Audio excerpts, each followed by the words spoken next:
제가 이제 제 사무실에서 곁들은 이야기인데, 어느 권사님 들어오시면서 유 목사님한테 오미크론 동기생이라고, 예, 그랬더니 정확하게 제가 선배고, 권사님은 후배라고 이렇게 얘기하는 얘기를 들었어요. 예, 여러분 오미크론 잘 이기고 오늘 교회에서 이렇게 뵙게 되어서 감사하고, 지금 오미크론 때문에 확진이 되어서 가정에서 예배드리는 분들은 너무 아프지 않고 경증으로 잘 이겨내고, 근데 더 이상 우리 한석교회는 오미크론 후배가 생기지 않기를 축원합니다. 예. 서울연의 그 성북지방 정릉교회를 섬기고 있는 그 한희철 목사님이 계세요. 이분은 저희 감진 선배이시고 동강 쪽에서 이제 영월 쪽에서 목회를 하셨기 때문에 이제 거기서부터 이제 글을 쓰신 타고난 글쟁입니다. 그분이 쓴 책 하루 한 생각이라고 하는 이 책을 만나게 되었어요. 일상의 이야기를 특유의 아주 글쟁이의 그 좋은 솜씨로 참 멋지게 하루의 일과를 어쩌면 지나칠 수 있는 것들인데 그거를 너무도 잘 표현해 주었습니다. 가끔 그 남이 생각하지 못한 이 경이로운 표현을 대하게 되면 우리가 그렇잖아요. 헛웃음이 나오잖아요. 야, 이걸 이렇게 풀어? 그런 생각이 들 만큼 그 하루 한 생각 그 책을 제가 읽으면서 이런 헛웃음을 진 적이 꽤 많이 있었습니다. 그 중에 지금 우리에게 꼭 걸맞는 글이 있어서 제가 한번 소개하면서 설교 예물을 열까 해요. 길지 않습니다. 이슬이라고 하는 글인데 이런 내용이에요. 때가 되면 모두가 사라집니다. 그래서 아름다운 세상입니다. 아침에 이슬이 맺는데 그게 계속 가지는 않는다고 하는 거예요. 저는 이 글이 이 지긋지긋한 코로나 포로시 때도 곧 사라지게 될 것이라고 하는 희망을 품게 하는 글로 받았습니다. 그러면서 이 어려울 때 특히 오미크론 확진과 또 때로 병마와 싸우고 있는 우리 성도님들이 계시거든요. 이런 우리 식구들에게 지금 필요한 것은 진심을 담은 그런 위로의 말 한마디가 정말 필요하겠다. 예, 오미크론에 걸렸을 때에 사실은 저도 아직 저는 건재합니다만 아직까지는 몰라요. 장담할 수가 없죠. 우리 교육자들은 다 거쳐서 이미 저 기준하면 오미크론 선배님들이 다 되셨는데 다 이제 이겨내고 저는 이제 복귀를 하였습니다. 그러한데 그럴 때에 우리 교육자들이 하는 말이 이렇게 겪고 보니까 우리 성도님들의 아픔을 조금 알겠다 하는 이야기를 듣게 되었고, 제 가까운 친구인 저 이제 강의 저편에 그 배강교회 섬기는 이학성 목사님 계신데 양성 판정을 확진되었다는 얘기를 듣고 제가 전화했더니 또 이러저런 얘기를 나누면서 이제 그 위로의 말을 전했더니 한번 이렇게 경험해 보는 것도 성도들이 어려울 때에 마음이 어떠한지를 배울 수 있는 좋은 기회가 되어서 한번 내가 자기가 잘 이겨보겠다는 이야기를 했을 때에 마음이 닿았습니다. 아무튼 어려울 때에 말 한마디 이게 중요합니다. 그런 생각을 하고 책장을 몇 장 넘기는데 정말 저를 헛웃음치게 약간 좀 소름 돋게 이와 관련된 글이 있어서 제가 한 번 더 소개해 드릴 거예요.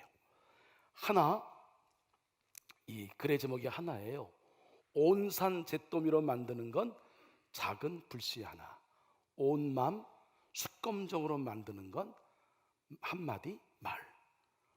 참 와닿죠. 오미크론, 산불, 전쟁으로 여전히 우리가 지금 맞이하는 꽃샘추위처럼 여전히 봄은 왔지만 추운 겨울을 살고 있는 저들에게 사순절 우리 주님의 사랑으로 따뜻한 봄 기운으로 저들에게 다가가서 저들에게 위로의 말 한마디를 건네주는 사람 되었으면 좋겠다는 생각을 해보았는데, 여러분 그런 한 주간 되시기를 먼저 주님의 이름으로 간절히 부탁을 드리고 축원을 드립니다. 제가 제자훈련 교재에 나온 예화인지 모르겠는데, 여러분 지금 저희가 행하고 있는 세례 예식은 일종의 약식인 거죠. 우리 이제 그 상징으로 우리 강단 오른쪽에 저 세례대를 항상 저희가 비치해 놓습니다만, 그런데 원래 정식적으로는 온몸을 담그는 침례를 해야 하는데, 이렇게 다 할 수 있는 여건들이 안 되니까, 또 많은 사람들이 뭐 세례를 받는데 이 일을 다 감당할 수가 없으니까, 그러니까 이제 약식으로 저희가 세례를 행하죠. 근데 이 교회는 이제 침례를 행하는 교회였던 것 같아요. 그래서 이제 순서가 다운 어느 이제 그 형제가 이 침례를 받으려고 하는데 갑자기 자기 뒷주머니에 그 지갑을 빼지 않고 온 것이 생각이 났어요. 그래서 목사님을 다급하게 부탁을 드려, 목사님 죄송합니다만 제가 이 지갑을 호주머니에 가지고 왔는데 이걸 좀 두고 오겠습니다. 그랬더니 목사님이 가만히 계시다 점잖게 하시는 말씀이, 형제요, 그 지갑도 세례를 받아야 합니다, 이렇게 얘기를 한 거예요. 웃으시는 분들은 그래도 좀 제가 보기엔 격이 있는 분들 같아요. 네, 감사합니다. 근데 여러분 형제가 정말 실제로 지갑도 세례를 받았는지는 모르겠어요. 근데 여러분 그거 아니겠어요? 우리가 복음을 받아들이고 예수님 믿었어요. 그리고 예수님 따르기로 했어요. 그리고 우린 그렇게 살아가기를 이제 결단하고 언약을 맺은 사람이에요. 그래서 진정한 크리스찬, 적어도 내가 예수님을 제대로 믿고 제대로 따라가려고 한다고 한다면 이제는 우리의 삶의 기준과 가치가 바뀌어야 한다, 이런 의미 아니겠습니까? 그런 의미에서 돈의 쓰임새도 당연히 바꿔야 한다는 의미일 거예요. 자, 이 사람이 어떤 사람인가 라고 우리가 뭐 평가하고 판단할 때에 뭐 여러 가지 어떤 판단의 기준이 있겠죠. 그런데 그 중에 하나가 되는 것이 뭐냐면, 어떤 사람인가를 평가하는 근거가 되는 것이 뭐냐면, 이 사람이 지금 돈을 어디에 쓰고 있는가를 보면 이 사람이 뭘 지향하고 있고 뭘 중요하게 생각하고 있고, 이 사람이 생각하는 중요한 가치가 무엇인지를 우리는 가늠할 수가 있단 말이에요. 사실 여러분, 돈 이야기는 사석이든지 아니면 공석이든지 특별히 이 설교 시간에 다루는 것은 정말 매우 부담스럽습니다. 왜냐하면 여러분이 지금 보이시는 반응처럼 돈에 대한 설교는 매우 민감해요. 돈에 대해서는 여러분들이 매우 민감하기 때문에 그렇습니다. 사람들이 여러분 교회에 나오기를 꺼려하는 원인을 조사했어요. 설문조사했더니 가장 많은 답이 뭐냐면, 교회에 나가면 돈 이야기를 한다, 헌금 이야기를 많이 해서 나는 개신교에 대해서 별로야, 이런 얘기를 많이 한다고 하는 거죠. 근데 사실은 그것은, 그 얘기는 어떤 비판 반 또 핑계 반인 경우가 많죠. 여러분 지난번 대통령 선거할 때 대통령 그 후보로 나왔던 사람 중에 허경영 씨를 여러분 알 겁니다. 예, 누굴 찍을까 상당히 고민할 때에 저는 한때 허경영 씨도 좀 마음에 가기도 했어요. 말도 안 되는 거지만 뭐 허황된 그런 그 공약을 내세웠는데, 그런데 여러분 허경영 씨가 뭐 어떤 종파의 교주도 아니에요, 무당도 아니에요. 근데 그 사람에게 축복 기도를 받으면 돈을 잘 번다, 잘 된다 하여 줄을 쓴 사람이 엄청 많고요. 한번 그렇게 축복 기도를 받을 때 그냥 받아요? 내는 복비가 엄청납니다. 여러분 어떤 행사가 있을 때에 절 사찰에 이 등을 달잖아요. 거기에 이름이 있어요. 그 이름 그냥 적어내면 안 됩니다. 반드시 이름 값이 있어요. 그 값도요 엄청나요. 여러분 유명한 무당이 굿 한 번 하게 되면요, 하는 비용이 얼마가 되는지 아십니까? 여러분 깜짝 놀랄 아주 엄청난 숫자 액수의 비용을 지불해야 하는 거예요. 그런데 이 교회에 대해서는 생각을 갖고 있는 사람들이 이런 얘기는 안 해요. 교회 관련된, 그래서 우리는 참고로 듣지만 그거는 그냥 반 비판 정도, 반 핑계 정도로 생각하는 거죠. 오래전 우리 종교 개혁자인 칼빈은 당시의 교회를 가르쳐서 이렇게 얘기했습니다. 오늘의 교회의 문제는 돈에 대해 너무 많은 이야기를 하는 것이 문제가 아니라 오히려 돈에 대해 바른 이야기를 안 하는 것이 문제다, 이렇게 지적을 했습니다. 여러분, 우리가 복음서에 나타난 예수님의 비유를 연구해 보면요, 그 비유의 절반 이상이 돈에 관한 거예요. 물질에 관한 거예요. 돈과 관련된 것들이 반 이상 비유를 들어 예수님이 설명하셨다라고 하는 겁니다. 진리를, 그만큼 돈은 절실한 인간의 현실의 한 부분이고 매우 중요하다. 그러므로 우리는 가끔 부담스럽지만 돈에 대한 바른 이야기를, 여러분, 저는 예언자적 사명으로 여러분에게 전할 사명이 있고 여러분은 들으실 필요가 있는 겁니다. 그 유머 작가인 마크 트웨인이 이런 말을 했습니다. 돈이 인생의 전부는 아니다. 인생에는 돈보다 중요한 것들이 훨씬 더 많이 있다. 그런데 문제는 이것들을 얻기 위해서는 돈이 든다는 사실이다, 얘기했습니다. 인간의 어떤 심리학자가 연구했는데요, 인간의 하루를 지나는 동안 여러 가지 많은 그 생각을 한단 말이에요. 인간의 하루를 지나는 동안 인간 사고의 절반 이상은 돈에 대해서 생각한다, 이걸 증명했어요. 그러므로 여러분, 돈을 어떻게 벌 것인가, 어떻게 쓸 것인가, 어떻게 저축할 것인가, 어떻게 지출할 것인가, 이 등에 따라서 돈을 쓰는 것을 보게 되면 우리는 그 사람을 알 수 있는 거예요. 그 사람이 이 돈을 쓰는 걸 보면 나는 이 사람이야 라고 하는 것을 드러내는 거고 증명하는 거라는 말입니다. 어느 한 작가가 그 웰링턴 그 제독에게 그의 일생을 자서전으로 좀 써달라고 하는 부탁을 받았어요. 그리고 이제 자료 조사를 하는데 꽤 상당한 시간, 오랜 동안 뭐 그 웰링턴 그 제독의 어떤 태어남과 성장 과정 이런 히스토리라고 하는 것은 조사하지 않고 그분이 쓴 돈 씀씀이를 계속해서 이제 연구하고 있는 거예요. 그래서 이를 의뢰한 재단에서 하도 답답해서, 아니 무엇 때문에 그런 본질적인 적이지 않은 일에 그렇게 시간을 많이 이렇게 소비합니까? 빨리 좀 시간이 급한데 자서전을 써야 되지 않을까요? 라고 종용을 했지요. 그랬더니 그 작가가 유명한 속담을 인용하여 대답을 했습니다. 그가 말한 것은 Money makes man, 돈이 곧 사람을 만드는 것이지요, 이렇게 대답을 했다라고 하는 겁니다. 돈은 물질이지만 돈에 대한 사용은 그의 정신을 대표하는 거고 그의 내면을, 그의 마음을 표현하는 것이다 라고 하는 겁니다. 여러분, 헌금은요, 그리스도인이 그 돈에 대한 정신을 시험하는 가장 중요한 신앙의 표현 가운데 하나인 거예요. 인정하든 인정하지 아니하든. 제가 단언컨대 말씀을 드린다면 헌금을 제대로 드리는 자는 신앙생활을 그래도 최소한 잘하고 있는 그런 성도다, 이렇게 말해도 이런 틀린 말이 아닌 거예요. 내 신앙에 뭔가 여러분 문제가 있다.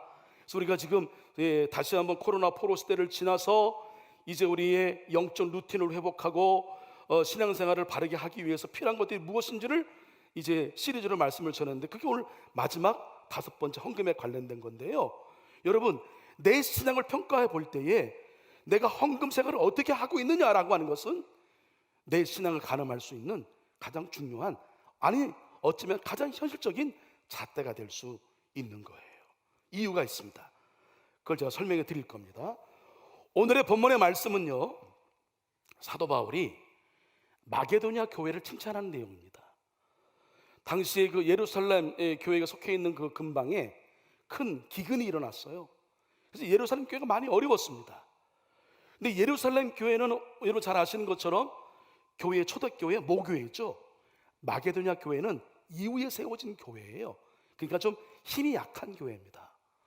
근데 예루살렘 교회가 어렵다는 이야기를 듣고 이제 성도들이 그 이야기를 들음으로 마음을 모으고 뜻을 모아서 저 어려운 예루살렘 교회를 우리가 좀 돕자라고 하여 그들이 이제 헌금을 드린 거예요.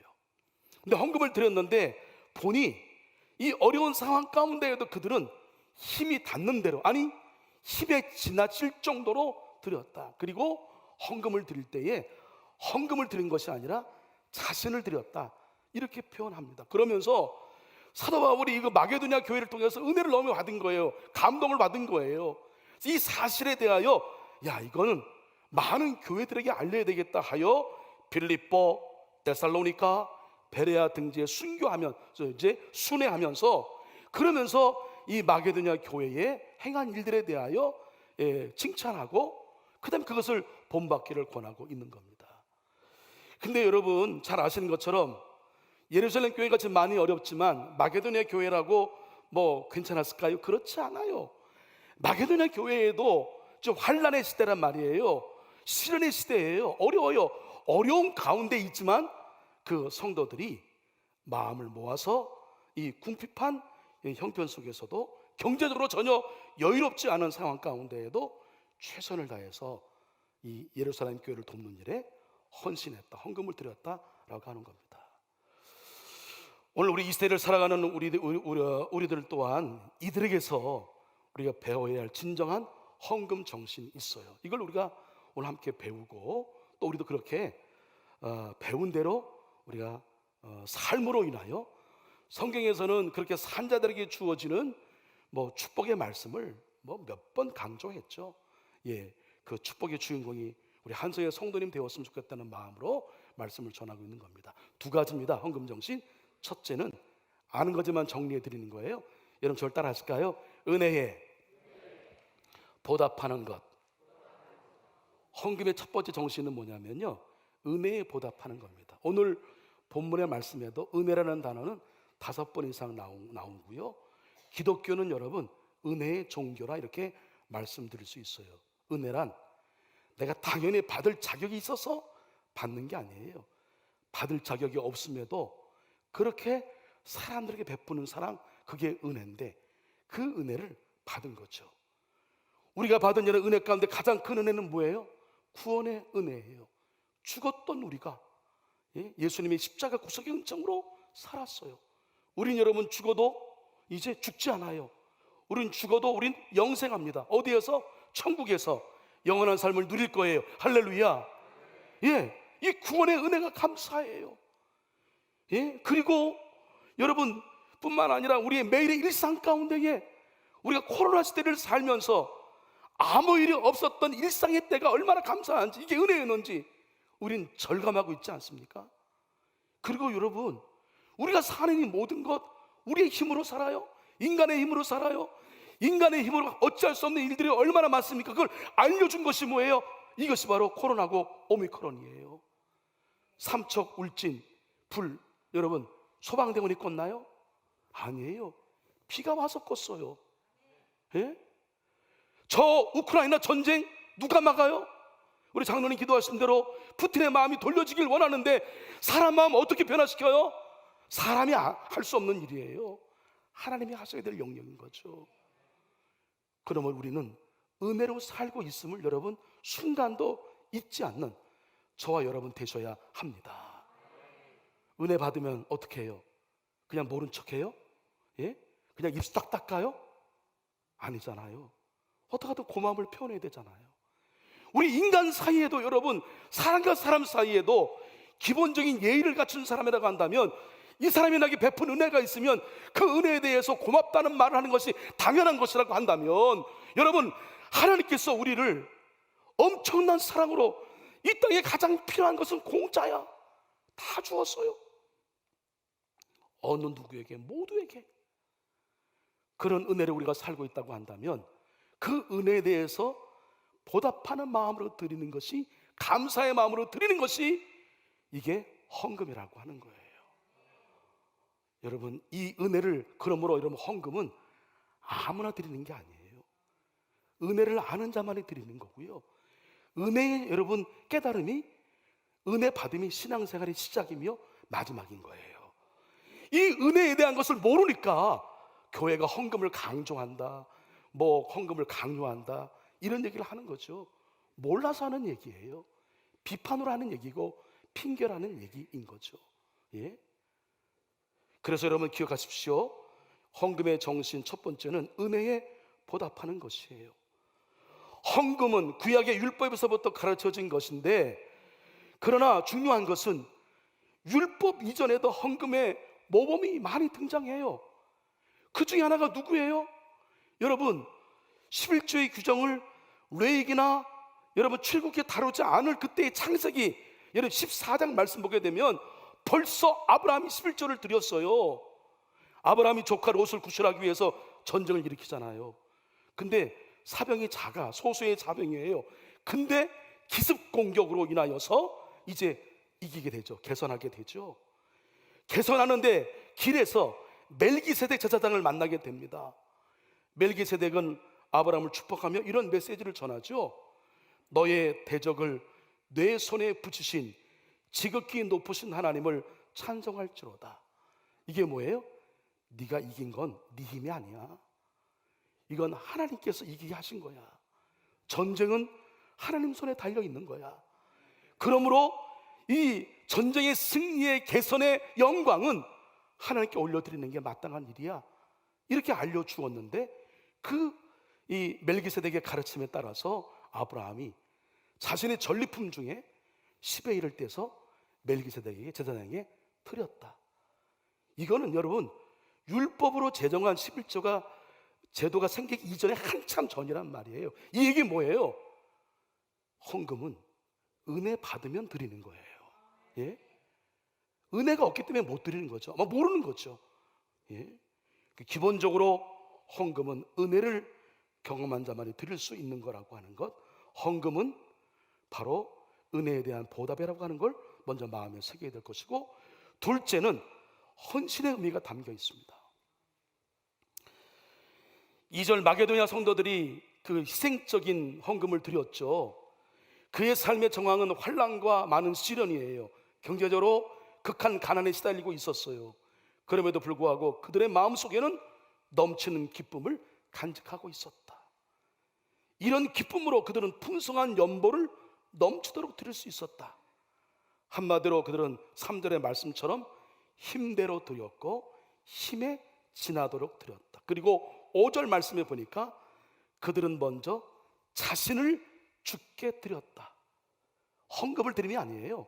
자신을 드린 거예요. 자신을 드리는 마음을 하나님의 뜻에 따라서 헌금으로 드린 것이란 말이죠. 여러분, 구약에는 반드시 구약의 제사 제도에는요, 이 제물을 반드시 드려야만 했습니다. 그게 법이에요. 그게 규례입니다. 근데 하나님은 너무도 자상하시죠. 잘 사는 사람, 못 사는 사람 있잖아요. 잘 사는 사람은 소를 바치되 못 사는 사람들은 어려우니 양이나 아니면 비둘기나, 그도 어려워. 그러면 곡식을 드리도록 합니다. 근데 여러분 그냥 드리도록 하나요? 그렇지 않아요. 짐승을 드릴 때는 여러분 피를 빼고 그 다음에 내장 다 더러운 거 다 긁어내고 그걸 각을 뜬다 그러죠. 곡식을 드릴 때는 그냥 드리나요? 나다를? 아니에요. 빻아서. 그게 무슨 의미가 있습니까? 내가 죽는 거예요. 희생하는 거예요. 그래서 구약의 제사 이제 제물을 가리킬 때 영어로 sacrifice라고 얘기하는데, 이 sacrifice는 뭐냐면 희생이 반드시 앞서, 희생이란 단어가 앞서요. 희생 제물인 겁니다. 어느 누구도 여러분 넉넉해서 드린 사람은 아무도 없어요. 누구나 다 내가 가지고 있는 것보다, 왜 그러냐면 내가 가지고 있는 것보다 욕망과 욕심이 항상 앞서요. 그러니까 나는 항상 부족한 사람이에요. 모두가 다. 근데 내가 넉넉하다고 드리는 사람 아무도 없어요. 그러나 헌금은 희생의 마음 없이는 드릴 수 없는 것이라는 말씀입니다. 내게 있는 모든 것을 아낌없이 드리네? 아니에요. 내게 있는 모든 것을 아깝지만 드리는 것, 이게 헌금입니다. 이 희생의 마음이 없으면 여러분 온전한 11조, 온전한 감사할 수 없어요. 여러분, 받은 은혜가 클수록 더 많은 것을 드려야 하는데, 여러분 이 기본적인 이 헌금에 대한 정신, 이것이 우리 가운데에 여러분 이렇게 믿음으로 형성되지 않고는, 여러분 10만 원에서 만 원 11조 하는 거는 괜찮아요. 할 수 있어요. 근데 그 큰 액수에 거기서 11조 하는 일이 쉬워요? 이런 신앙정신이 밑에 우리가 깔려 있어야 헌금은 헌신으로 드리는 것이고 이 모든 것은 하나님 내는 청직이고 하나님이 맡겨주신 것이다, 내 소유가 아니라고 하는 이 신앙이 여러분, 신앙 고백이 동반되지 않건, 우리 찬양 드리는데 온전한 믿음의 고백이 여러분 드리지 않고는 헌금 할 수가 없는 거예요. 하나님의 사랑이 어떻게 표현됐습니까? 하나님의 아들을 이 땅 가운데에 육신의 몸을 입고 낮은 데로 내려오시게 하고 십자가에 피 흘려 죽이시기까지, 어린 양의 제물이 되기까지 사랑하셨다. 예수님은 그 사명을 어떻게 이루었습니까? 하나님의 뜻을 당신이 스스로 죽으심으로, 어린 양의 제물이 되는 순종하심으로, 그래서 사명을 이룬 거죠. 우리가 하나님의 헌금을 드린다, 헌신한다라고 하는 것은 이런 희생의 의미, 헌신의 의미가 담겨 있는 거고요. 주의 사명을 감당한다라고 할 때에 절대로 그냥 이루어질 수 없습니다. 헌신이 바탕이 되어야 되는 거죠. 그래서 여러분, 엄밀한 의미에서 우리가 하나님 앞에 드리는 온전한 헌금은 정말 아까울 만큼의 정도가 느껴질 때 드리는 헌금이, 그게 제가 보기에는 온전한 헌금이에요.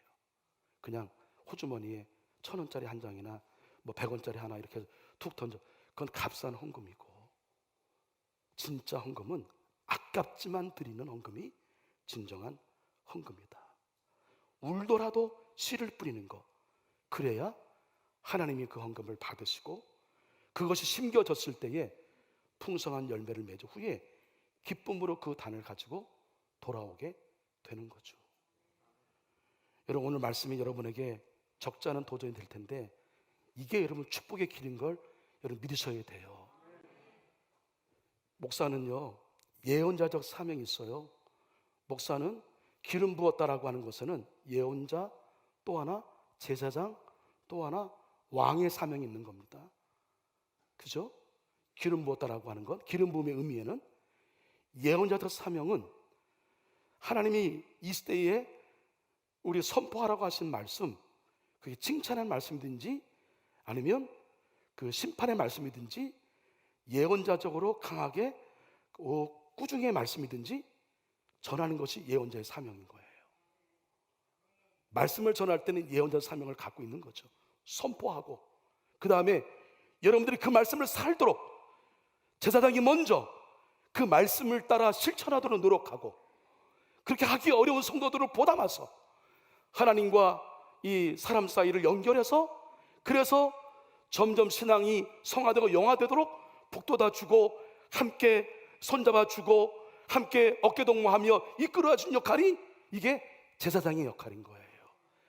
그렇게 해서 만들어진 나라가, 그 만들어진 여러분 공동체가 하나님의 나라가 되는 왕의 통치의 사명을 이루어가는 거예요. 할렐루야. 그러니까 설교는 여러분 예언자적 사명으로 선포한다 여러분 생각하시고, 어떨 때 좀 마음에 거북하네, 오늘 좀 여러분 부담될 수 있죠. 예, 그러나 이건 여러분 우리가 꼭 아셔야 될 거예요. 헌금의 정신을 바로 아시고 하셔야 의미가 있는 거죠. 제가 설교를 준비하면서 참 하나님이 매우 세밀하시다는 걸 느껴요. 너무 감사해요. 그것은 저를 통해서 우리 한석교회 성도님들에게 하나님이 꼭 전하고 싶은 메시지가 있다고 하는 걸 저는 사명으로 느끼고 말씀을 준비하고 있는데, 제가 한해철 목사님의 책 한 권을 이제 보면서 오늘 설교 준비하는데 큰 도움을 얻었고, 또 하나 국민일보 신문을 보는데 거기에 저는 이번에 처음 알았습니다. 장응복 장모님, 의사신데요, 99세로 하늘에 부르심을 이미 받으신 분인데, 제가 이분을 만났어요. 이분은 참 대단하신 분이에요. 미국에서 이북에서 6.25 때 피난 내려와서 정말 맨 땅에 가정을 이루고 병원을 세워서, 한남동에 병원을 세워서 113억을 기독교 인재를 양성하는 한동대학교에 다 드렸어요. 세 자녀들에게 전부 다 그 유산 포기각서를 받고, 그분의 삶, 제가 그 신문을 보고 자료를 뒤져보니 그분에 관련된 다큐멘터리 그 영상 자료가 한 25분 정도 되더라고요. 저는 솔직히 오늘 설교 안 하고 그것만 좀 보여드리려고 했어요. 저것만으로 충분하기 때문에. 나중에 여러분 한번 인터넷 들어가서 보십시오. 그걸 한 7분 정도 짧게 요약했는데 영상을 그대로 받아왔기 때문에 자막이 좀 흐려요. 근데 자막 작업하려면 너무 시간이 많이 걸리기 때문에 어려워서, 그러면 자막이 좀 흐리니까 그거 참고하고, 또 연설을 보시는 어르신이니까 좀 이렇게 발음이 좀 어눌하신 부분이 있지만 귀를 쫑긋 하면 잘 들을 수 있습니다. 여러분 한자도 한 음성 놓치지 마시고 7분 되니까 인내하시고 보시길 바랍니다. 우리 할머니가 초대 기독교인이지. 할머니가. 그리고 할머니가 그 당시 전도부인이었어요. 그리고 우리 부모님 계시고 나 또 우리 아들, 손자, 증손자 7대가 기독교인 가정이고 1950년 12월 4일 날이 주일날이에요. 주일날 교회 갔는데 빨리 피난을 가야 된다. 따로 왔어요. 그래서 도중에 만나기로 했는데 만나지 못하고 이 사람은 인천에서 다시 배 타고 제주도로 갔고 나는 여러 가지 경로를 해서 하여튼 대구까지 걸어왔어요. 부산에서 내 친구를 만났는데 이 사람 소식을 전해줬지. 내려갔다고. 내가 만났다고. 결혼을 해야만 가정을 이루고 우리가 살아야 했는데 더 결혼을 시켜주는 가정이 있었어요.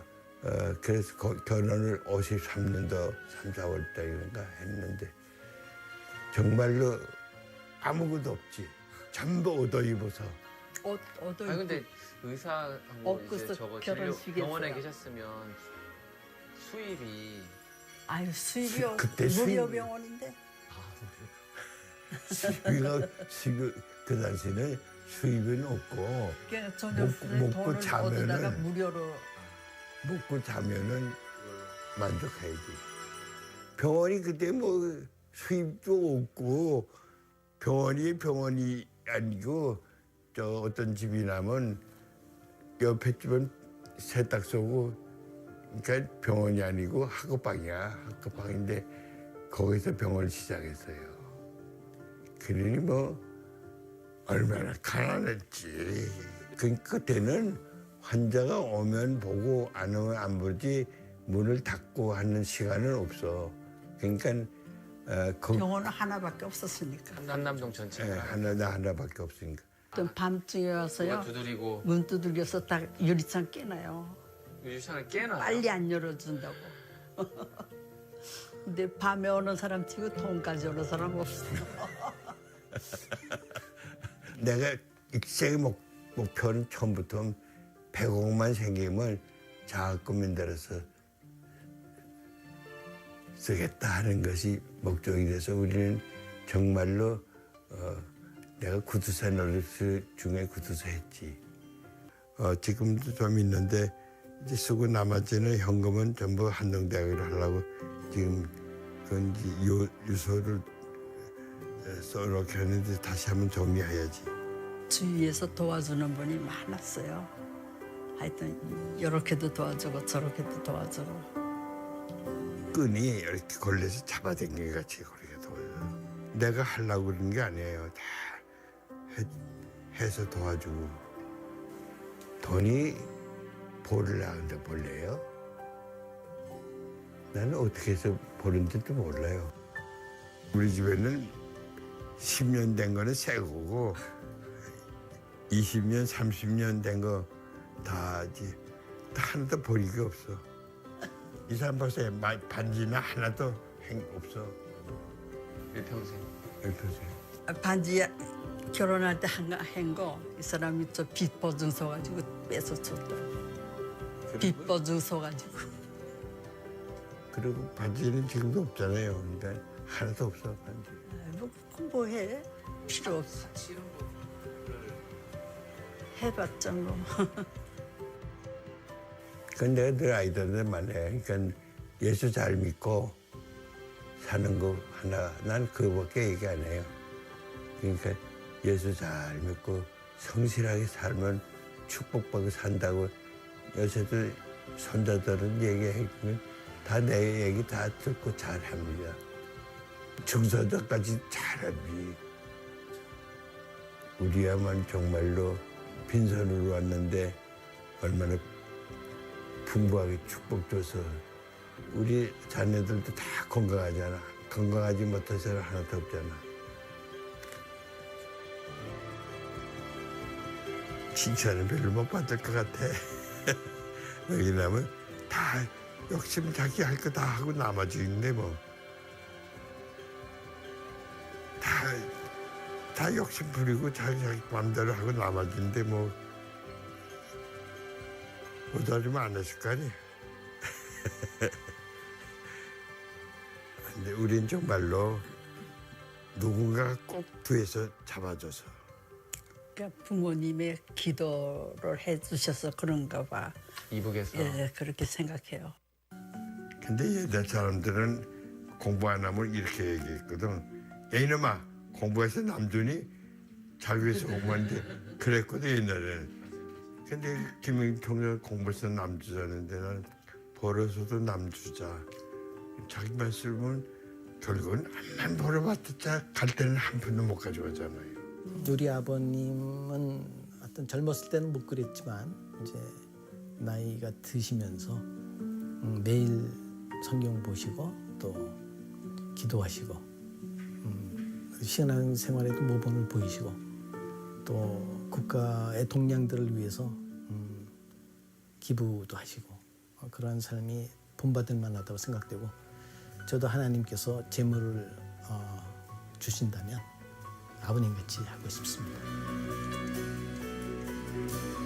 우리는 정말로 하나님의 축복만 받고 갚지 못해서 그저 만분의 하나 갚는 몰라. 하여튼 요새 지금 내가 이제 한동대학은 다 끝나서 요새 한동대학에는 갈대상자밖에 안 하고 있는데 금년에 내가 이제 다른 사업을 시작했어요. 우리 온누리교회에서 독거노인도 있고 장애인도 있고 제일 불우한 가족 해서 3번 했는데 그걸 앞으로 계속 하려고 생각하고 있어요.